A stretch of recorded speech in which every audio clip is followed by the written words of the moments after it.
kayak orang dibakar, kayak ayam dibakar hidup-hidup aja, nggak ada, cuma jadi gosong doang. Nah di situ tuh,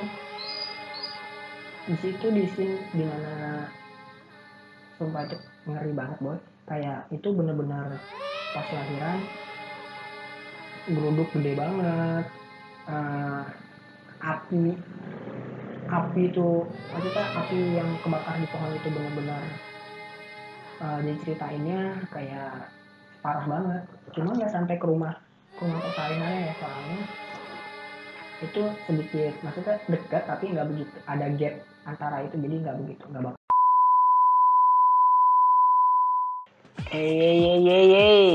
Ya aku juga nggak tahu, pokoknya ini konten bakal gue namain namanya sotoy storytelling olah santuy ya begitu, pokoknya biar kalian juga ngerti. Dalam bodo amat, gue nggak bisa bikin intro kayak anjing lah. Pokoknya dengerin aja. Thank you.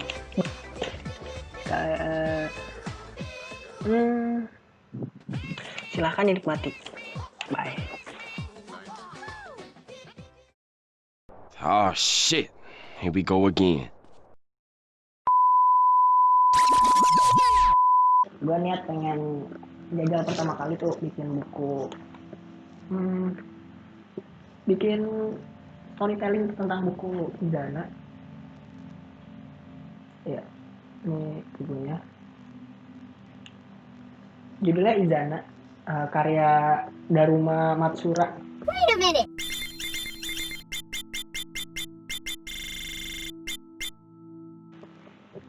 Nah,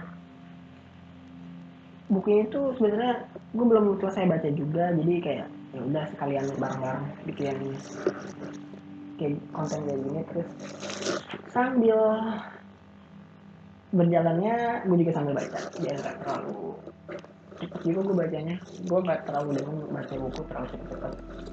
Gue udah bikin ringkasan juga sih. Untuk bab 1 gue udah baca sampai bab 2, cuma gue sebenarnya udah lama, kayak udah lama banget gue bikin ringkasannya, cuma kayak malas aja gue bikin recordnya.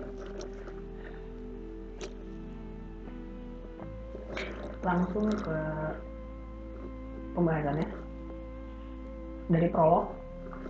Jadi di prolog ini nggak begitu banyak yang bisa dibahas sih, kayak lantaran di mana-mana tuh kayak prolog tuh cuma kayak pemanis aja. Kayak ada pun prolog yang bikin yang nyeritain dari bagian tengah cerita dijadiin prolog, ada juga prolog yang cuma kayak jadi pemanis gitu buat ya teasernya pertama kali lah gitu, sama kayak sinopsis di belakang buku gitu. Di prolog Izana ini kayak mana ya dibilangnya tuh misterius banget sih, misterius soalnya ada beberapa easter egg yang benar-benar diperlihatkan sama Daruma Matsura pengkaryanya. Kenapa gue bisa bilang kayak gitu? Dari paragraf per paragraf itu yang di prolog itu disajikan mengandung premis. Ketika dia nyoba ngebentuk suatu karakter awal, dimana ada seorang perempuan yang bilang kalau dia itu begitu cantik, ya kan? Dia tuh kayak cantik banget digambarkan di sana. Dengan tapi anehnya tuh di sini tuh kayak si cewek ini digambarin kayak sedikit mengerikan dengan warna merah yang identik dengan warna darah kan. Tapi si Daruma Matsura ini kayak bisa banget bikin warna merah ini kayak bukan suatu kayak dibilang warna merah tuh kayak cantik banget gitu. Bisa digambarkan kayak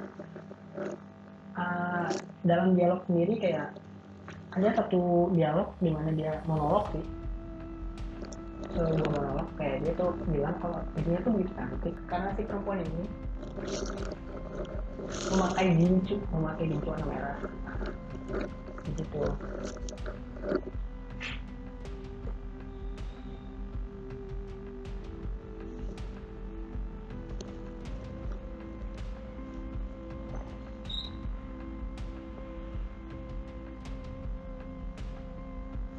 di prolog ini tuh kayak ngasih sebuah pertanyaan gimana sih ceritanya berlanjut, gimana sih yang ada di sana, gimana sih kelanjutan dari si perempuan yang cantik ini gitu. Jadi kayak dari awal aja tuh lu udah bikin penasaran banget sama apa yang ada di cerita.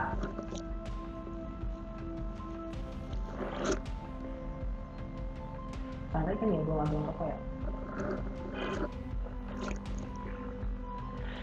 Masuk ke bab 1. Bab 1 bagian awal.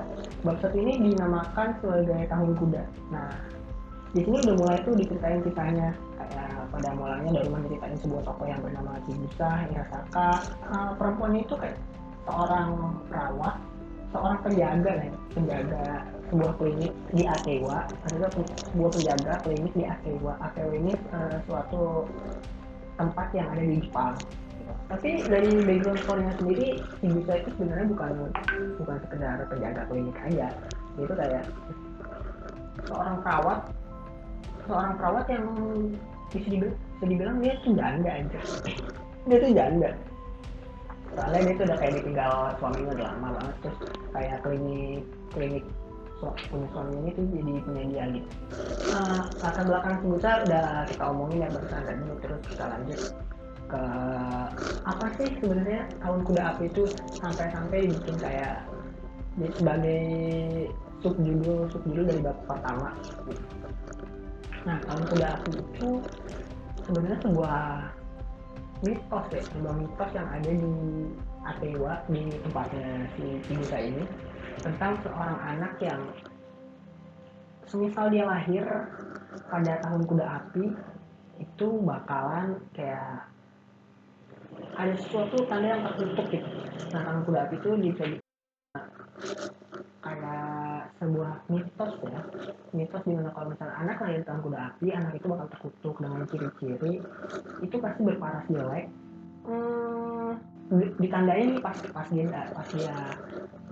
lahir itu ditandain dengan sebuah bencana gede banget, dan itu benar-benar terjadi di bab 1 ini. Kita masuk ke pembahasannya. Kenapa sih tiba-tiba kayak di novel ini tuh di awal dibilang kalau ada tahun di mana seorang anak tuh bisa lahir di Tahun Kuda Api. Awal-awal Chigusa tuh dapat telepon dari siapa, disuruh cepet-cepet buat ke rumah keluarganya.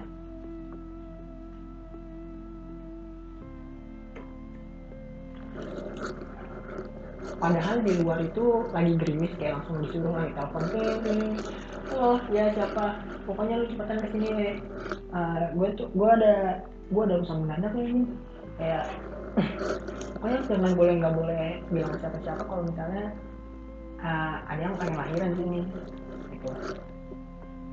Chigusa juga sebenarnya seorang bidan ya, sering berhubung suaminya sebenarnya dokter, terus udah meninggal juga, tinggal sendiri jaga klinik sekarang, terus kayak dia tuh jarang ngurusin klien-kliennya yang ya ngebantuin perkawinan gitu.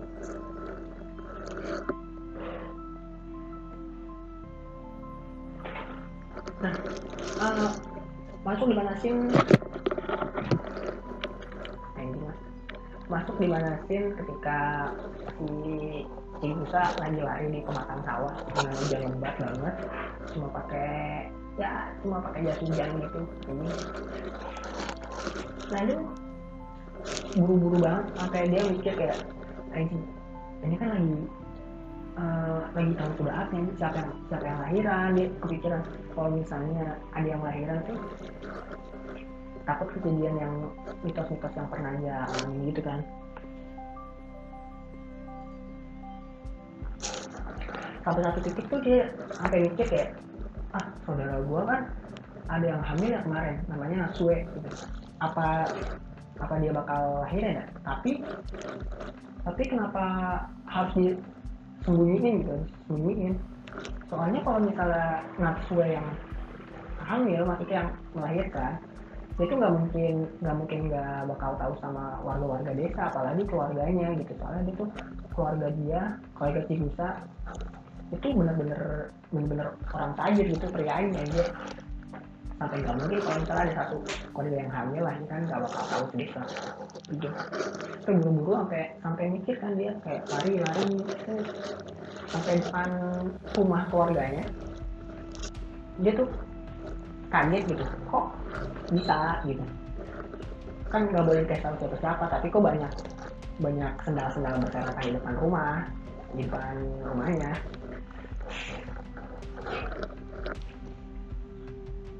Bentar cok, ada ngomong kalau nggak ngerti kan.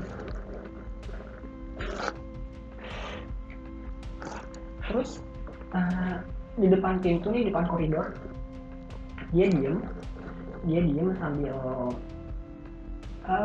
kayak pendengarannya tuh kayak diperpanjang gitu kan, sambil bengong, sambil ya diem-diem gitu lah.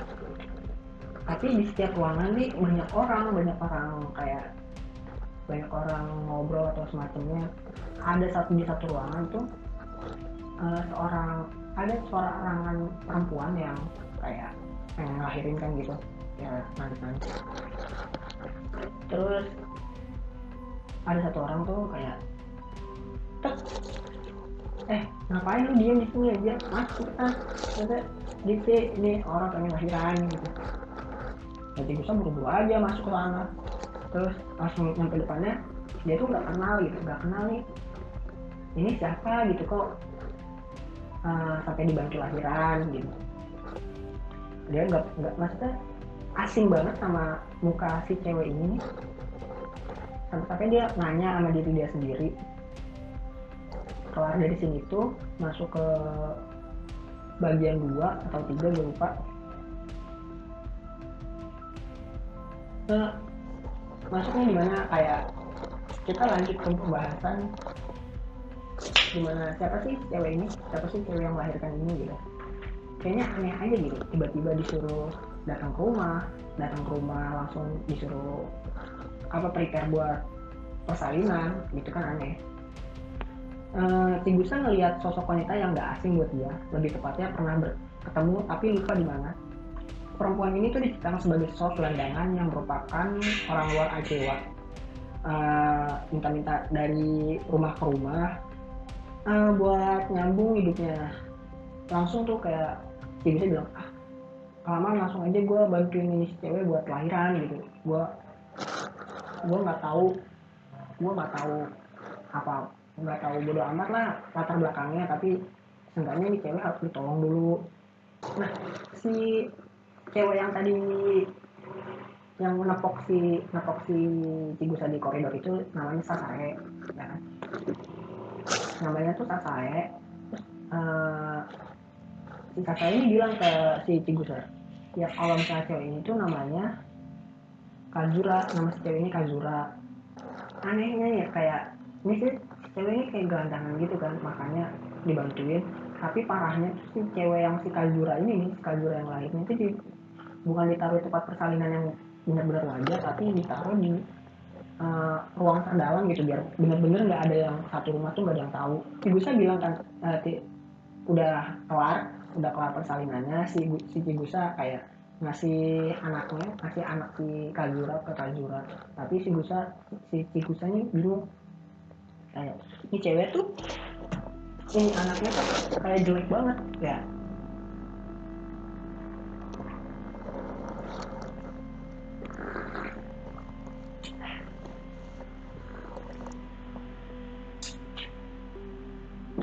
Ngomong panjang lebar tapi boy apa dulu.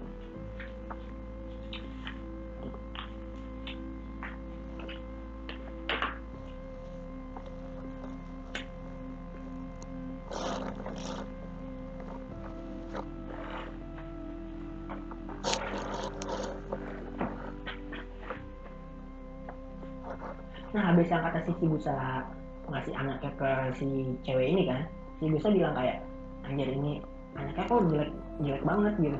Matanya nggak kayak mata manusia biasa gitu, kayak pupilnya kecil, terus kayak ngadep ke atas gitu, kayak tiap ngeliat tuh ke atas gitu, nggak pernah lurus gitu pandangannya.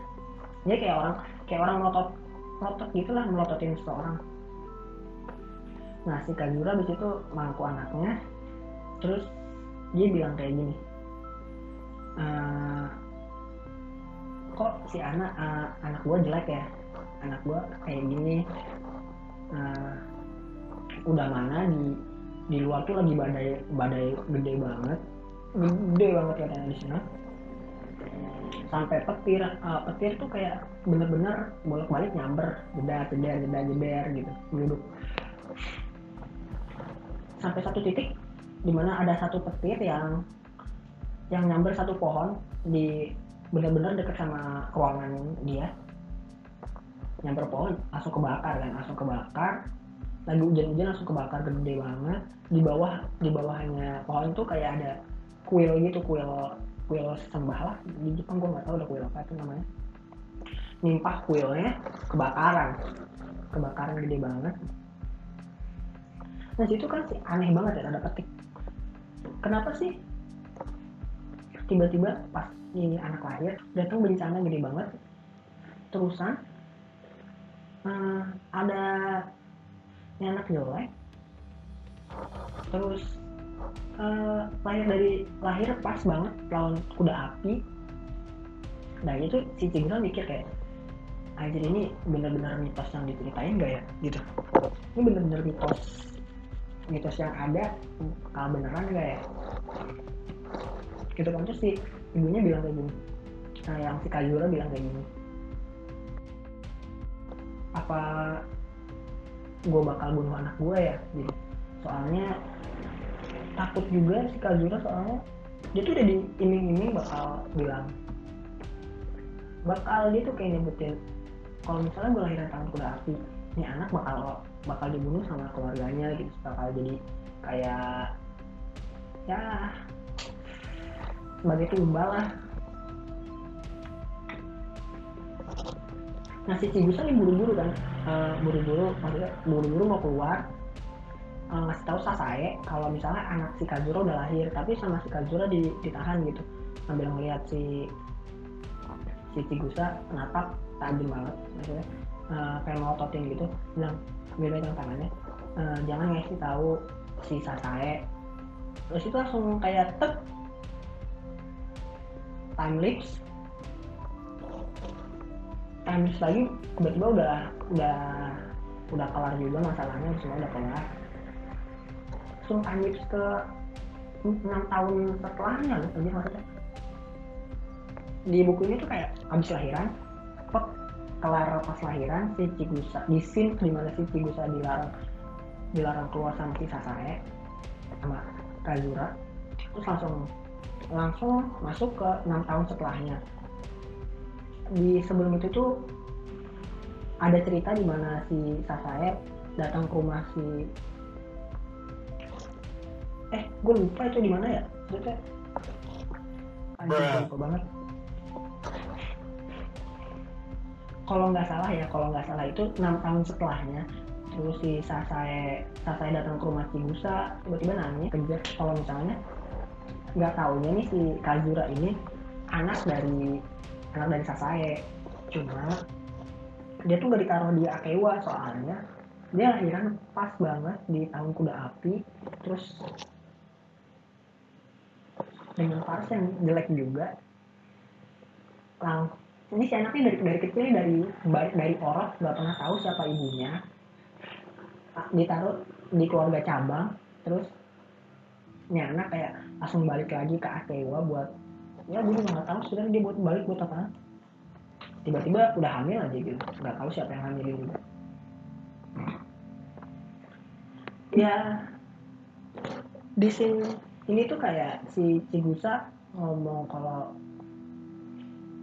sebenarnya tuh dia kayak kasihan juga ke si Kazura, soalnya dia tuh anaknya dia, tapi nggak pernah sama sekali bilang kalau dia tuh anaknya gitu. Kasihan juga pas ketemu udah gede malah mati gitu, matinya juga parah banget lagi, astagfirullah, meninggal.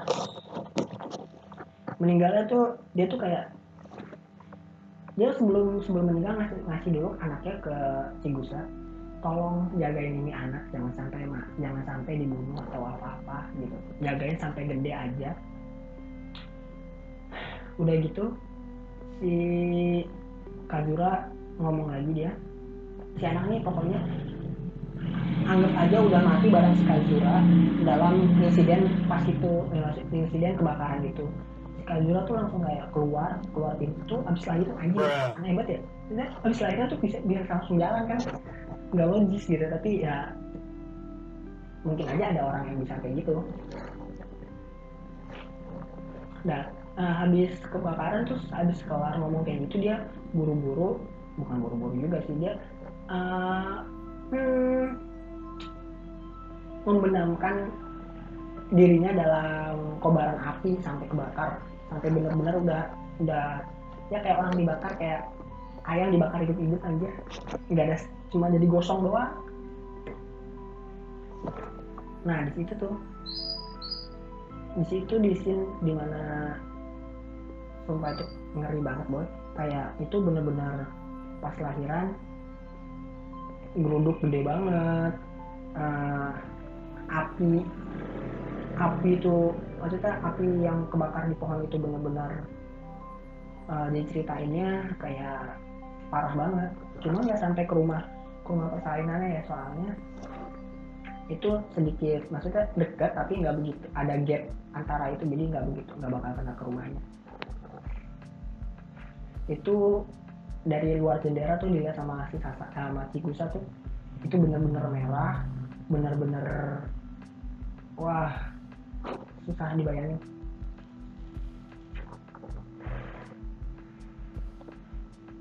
Nah habis itu balik lagi ke time lapse 6 tahunnya, si Chigusa lagi ke dapur, habis ngomong sama Sasae. Si Sasae ini kayak ngomong gitu kan, Amar habis nangis ini tiba-tiba dia langsung kayak uh, raut raut wajahnya tuh berbeda gitu, langsung berubah. Kalau kalau kayak nggak terjadi apa-apa sebelumnya, maksudnya dia habis nangis tapi tiba-tiba udah kayak mukanya datar lagi gitu, sih langsung pergi dari rumah Chigusa. Nah Chigusa ini bingung kan, nah kok kenapa. Terus kayak pertanyaan-pertanyaan sebelumnya, yang siapa sih anak ini, siapa sih yang si Kazura ini tuh kayak langsung terbayangkan gitu kan, langsung kayak wah ada lampu hijau nih, ternyata gitu. Ternyata si Kazura ini anaknya si Sasae, tapi si Sasae ngebuang anak ini dari lama ke keluarga cabang yang di luar Akewa. Tiba-tiba si Kazura ini datang jadi gelandangan, hamil, lahir pas lawan kuda api, kayak gitu dah.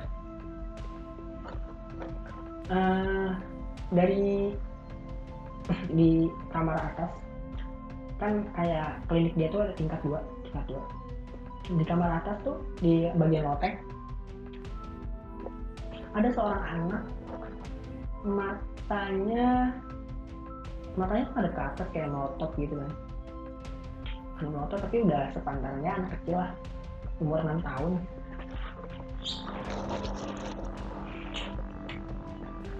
Dia tuh nggak ngomong nggak apa, maksudnya kayak bener-bener anak pendiam banget, tipikal anak pendiam. Ditanyain mau makan apa diem aja gitu. Itu pas banget hari dimana si Kazura meninggal. Nah disitu juga kan kayak ulang tahun anaknya Kazura ya.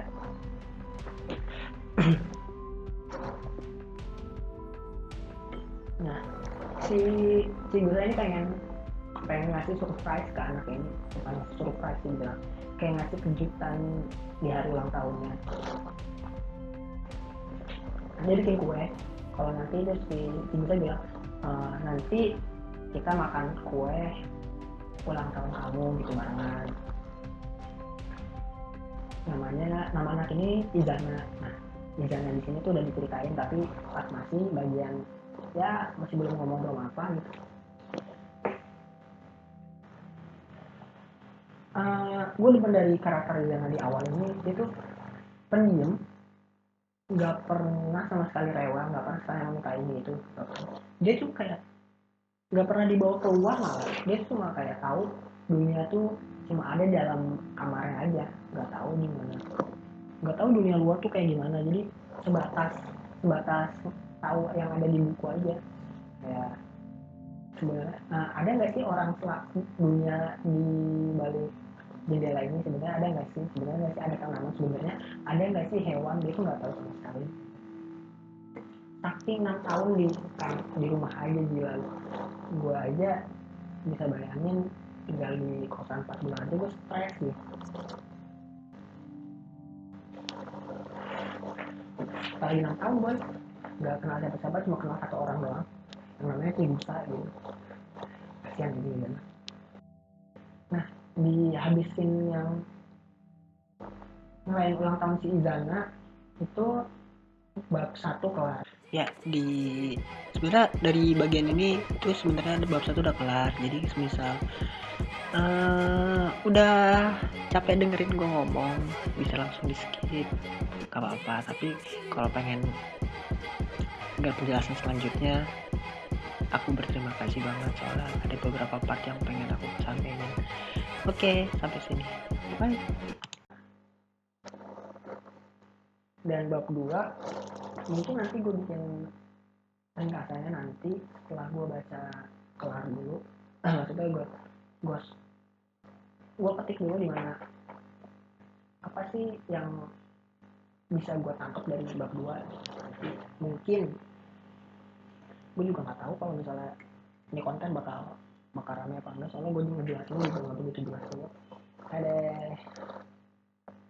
ya, bisa dibilang ini tuh cerita di mana tahun kuda api itu yang bab 1 itu kita bilang sebagai hari kelahirannya Izana, seorang anak kecil di mana dia tuh dibilang sebagai anak terkutuk, lahir pada tahun kuda api, mukanya jelek, terus lahir dengan kondisi alam yang benar-benar buruk, ibunya mati saat dia lahir juga, nggak tahu siapa ibunya, nggak tahu ininya gitu. Emang bener-bener bokap ini tragis banget anjir. Bisa dibilang kayak begitu. Udah mungkin itu aja cerita dari bab 1. Gue nggak lama-lama, jadi dari record udah 29 menit 30 menit anjir.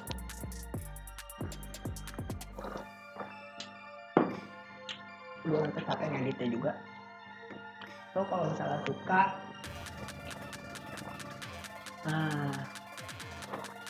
bisa jangan subscribe juga, nggak jangan bilang kayak gitu, pokoknya bisa diikutin aja. Konten selanjutnya gue bakal share di YouTube juga, nggak bakal gue monetas juga, jadi tuh bisa nonton sampai akhir. Kalau misalnya suka sama penjelasan yang gue kasih, ntar gue bikin konten selanjutnya tentang bab 2. Bye-bye.